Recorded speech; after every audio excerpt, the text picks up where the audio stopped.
Ipinahayag ni Davao City 1st District Representative Paulo Duterte sa isang meet and greet kasama ang kanilang mga taga-suporta sa The Hague, Netherlands na gawa-gawa lamang ang isinumiting ebidensya kaugnay ng kasong isinampa laban sa kanya ng isang negosyante. Matatandaang nitong Biyernes, Mayo 2, nang kumpirmahin ni Prosecutor General Richard Anthony Fadulion na kinasuhan si Duterte ng kasong physical injuries at threats dahil umano sa pambubugbog at pananakit ng 37 anyos na negosyanteng si Cristong John Patria sa Davao.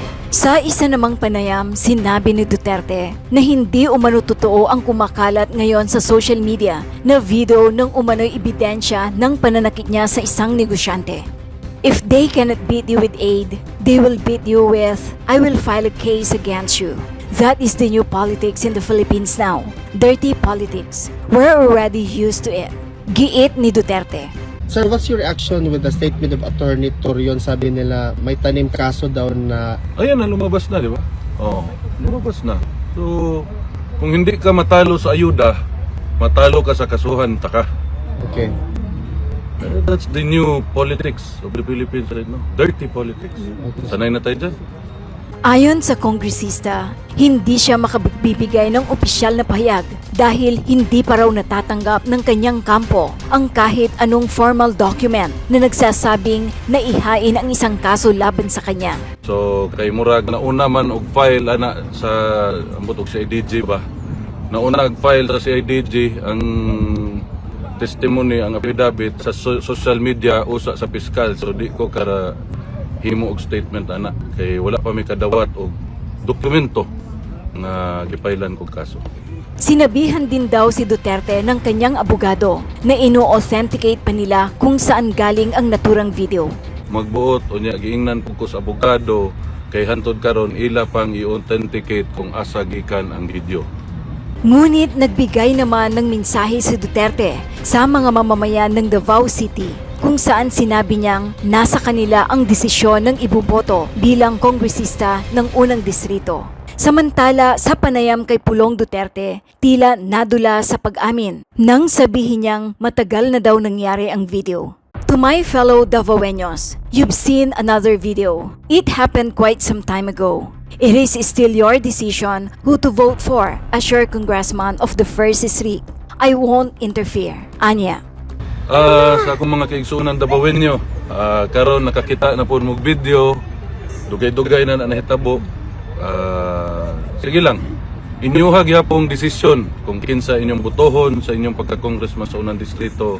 Di ko. Nagtungo sa The Hague si Duterte upang bisitahin ang kanyang amang si dating Pangulong Rodrigo Duterte na kasalukuyang nasa kustudiya ng International Criminal Court o ICC dahil sa kasong krimen laban sa sangkatauhan kaugnay ng madugong giyera kontra droga ng administrasyon nito. Sinabi ko na nga wala namang ibang ginawa ang administrasyon na ito kundi pamumulitika lang at paninira sa mga kalaban nila sa politika. Kung napansin ninyo, noong lumabas yung malaking issue ng blanco sa mga blanco sa budget at maraming nagtatanong at maraming nagsasabi na unconstitutional yung budget. Tinanong kung paano naging legal yung paggamit nila ng pera, puro blanco yung nasa loob ng budget, ay lumabas yung impeachment ko. Yun yun. Lumabas naman yung kanilang May 1 na 20 pesos ang kilo ng bigas.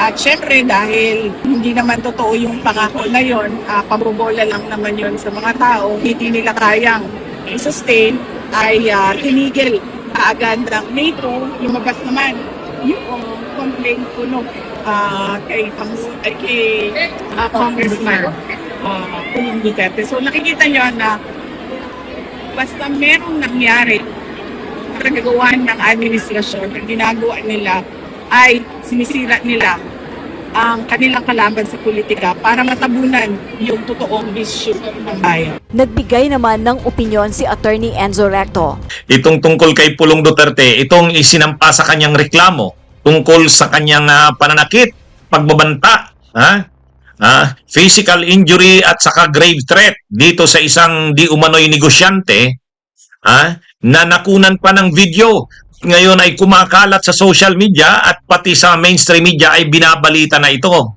Ngayon dahil hindi na ito matatakasan ni Pulong, sukol na siya habang nandun siya sa the Netherlands, kasi nandun pa sa The Hague, the Netherlands si Pulong, sa kanyang live doon sa mga supporters ni Duterte doon sa isang parke, doon sa The Hague, the Netherlands. Sabi ni Pulong, nang tinanong siya ng mga supporters ng Duterte kung anong masasabi niya tungkol doon sa kumakalat nga na di umano'y video na kung saan may hawak siyang kutsilyo, sinasaktan niya, sinasaktan niya, inuundayan niya ng saksak ang nasabing tao, Ngayon, ang nasabing individual ay gumawa na ng kanyang sinumpaang salaysay. Nagsampa na ng formal na reklamo laban kay Pulong Duterte. Ayan, talagang hindi siya aatras. Kumbaga siguro sa pagkakataong ito, lumakas na ang loob ng mga tulad ng nasabing persona, ng nasabing individual, kasi alam niya na hindi na ganun kumbaga kung noon ang Duterte ay untouchable, kumbaga kung noon kung anong gusto ng Duterte nagagawa nito, ngayon iba na, kahit papano napapanagot na ang mga Duterte sa kanilang mga pinagagawa, Ngayon, anong sinabi ni Pulong? Bakit nasabi nating sukol na? Alam niyo mga kabunyog, hindi naman dininay ni Pulong. Alam niyo kung anong pagkakasabi ni Pulong? Dininay ba ni Pulong? Sige nga. Anong napanood niyo? Nasabi ni Pulong. Anong sinabi ni Pulong? Kung napanood niyo yon, anong pagkakasabi ni Pulong? Kung napanood niyo yung sinabi ni Pulong. Anong napanood niyo mga kabunyog? Anong napanood niyo? Kasi sa sinabi na yun ni Pulong, malinaw, sukol na siya. Hindi niya dininay Anong sabi ni Pulong? Kung napanood niyo yung komentaryo ni Pulong, alam niyo kung anong sinabi ni Pulong sa kanyang maiksing reaksyon? Ang pagkakasabi ni Pulong, sabi ni Pulong, matagal naman na yun. Matagal na yun. Ganun lang naman ganun ang pagkakasabi ni Pulong. Ano yun? Yung pangyayari na yun, matagal na yun. Ibig sabihin, inamin mo na totoo yung pangyayari na yun. Kaya lang, ang sabi mo na lang, matagal na yun. Hindi bago. Kahit naman, ang sabi nung nagsalaysay, February 23, 2025, matagal na ba yun? Matagal na ba yun? Hindi naman noong nakaraang taon. Kaya, yan, tama ito si Alex Supida. Sabi niya, matagal na yan daw. Yun, di ba? So, napanood ni Alex Supida. Ako, napanood ko rin yun. Kaya nang napanood ko yung reaksyon ni Pulong, sabi ko, ano ba? Sabi ni Pulong, napanood mo rin pala yun, kabunyog Alex Supida. Tama si Alex Supida. Matagal naman daw na yun. Matagal. Pero February 23, 2025. So, ibig sabihin, hindi pa prescribed yun. Alam nyo, yung mga krimen na nagagawa, may prescription yan. May prescription yan. Pero ang grave threat at saka ang physical injury, pasok pa yan. Kailan lang ba ang February? Anong buwan ba ngayon? February.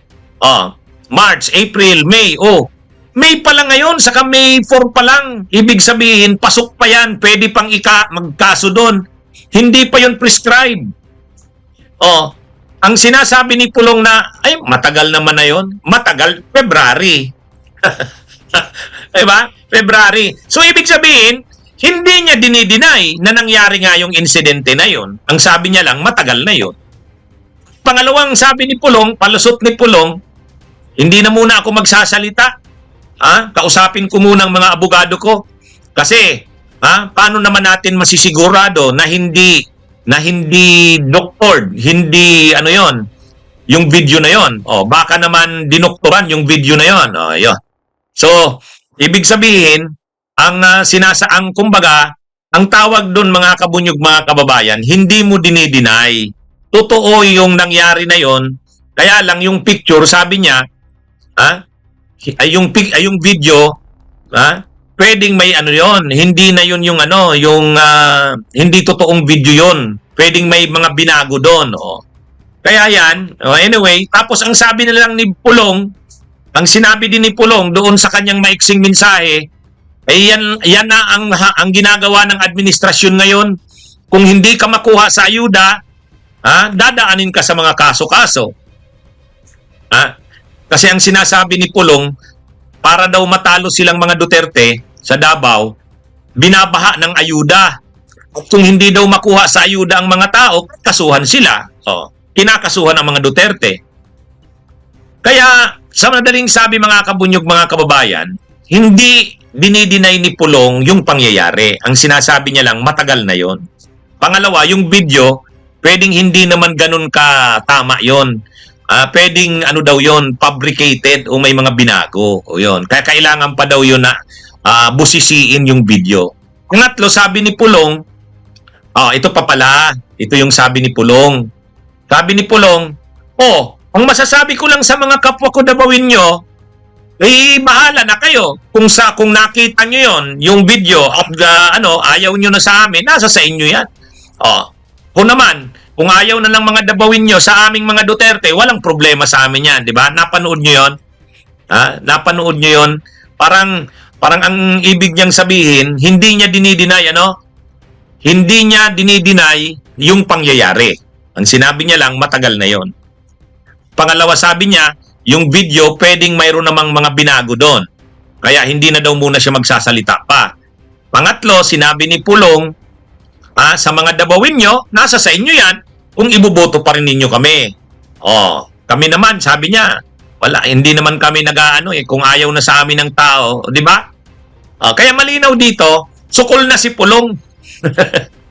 Sukol.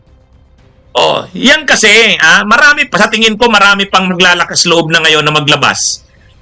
Marami pa yan. Marami pang maglalakas loob ngayon na lumitaw na. Kasi matagal kasi na ang Davao pinag-aharian ng mga Duterte. Walang naglalakas loob maglabas. Makikita nyo naman yung reaksyon ng tao, Makikita nyo naman yung reaksyon ng tao habang pinagbabantaan, habang sinasaktan ni Pulong. Siya, nakayuko yung ulo niya.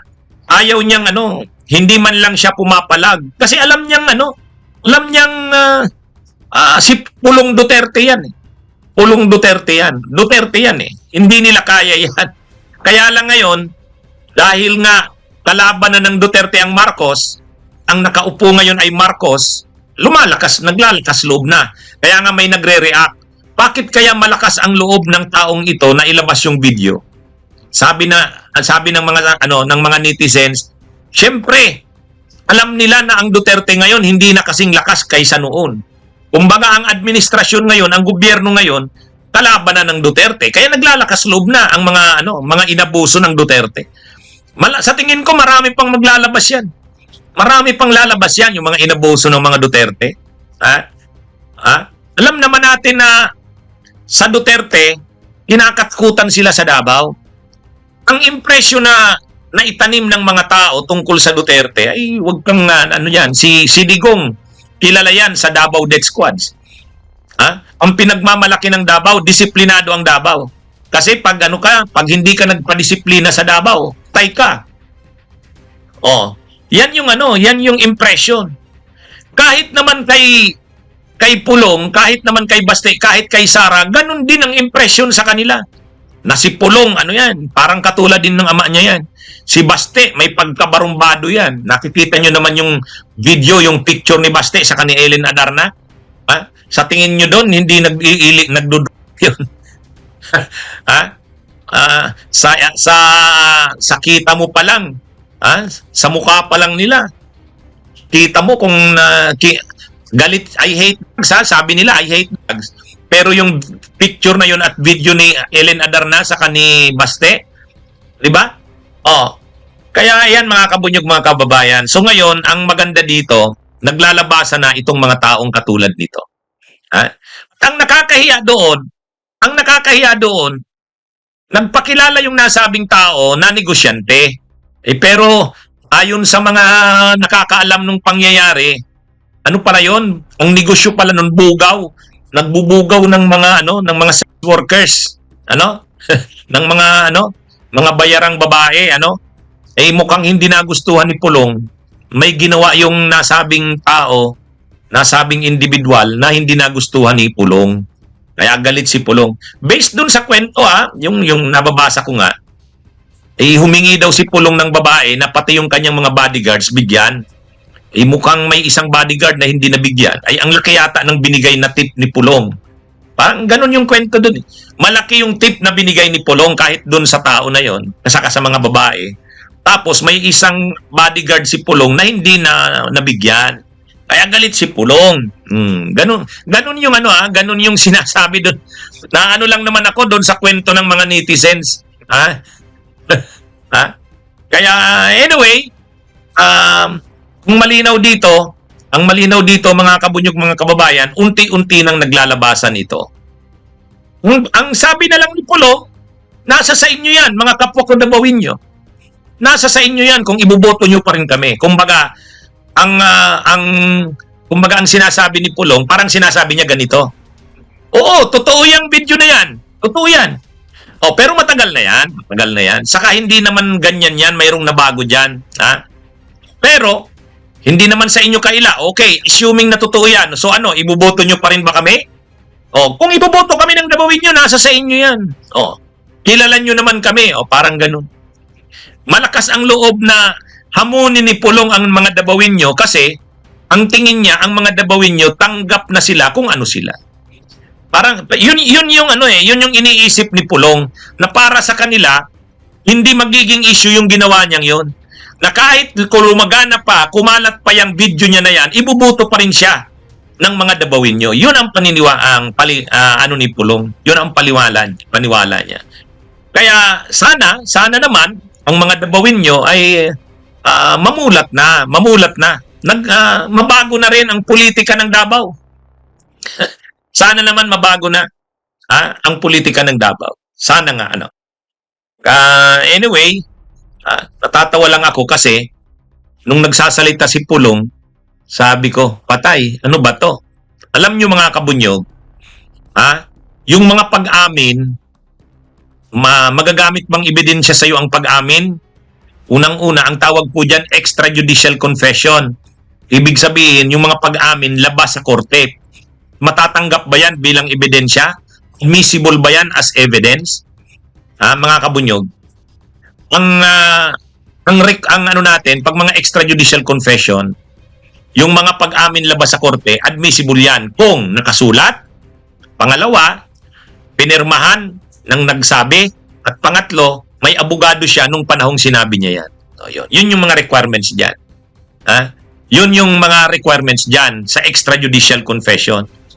Para maging admissible yan o magamit na ebidensya yan, kinakailangan nakasulat yung sinabi mo.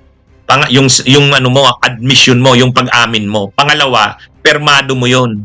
Notaryado yun. Pangatlo, may abogado ngang nag-assist sa'yo. Ibig sabihin, sinabi sa'yo yung consequence ng pag-amin mo. Sa kabila ng sinabihan ka ng abogado mo na magagamit laban sa'yo yan, inamin mo pa rin. Di admissible yun. Ngayon, itong sinabi ni Pulong, pwede ba ito? Kapag kasi mga ganyan na sa publiko mo sinasabi, wala namang nagpipilit sa'yo, wala namang nagpipressure sa'yo. Tulad nung kay Sara Duterte.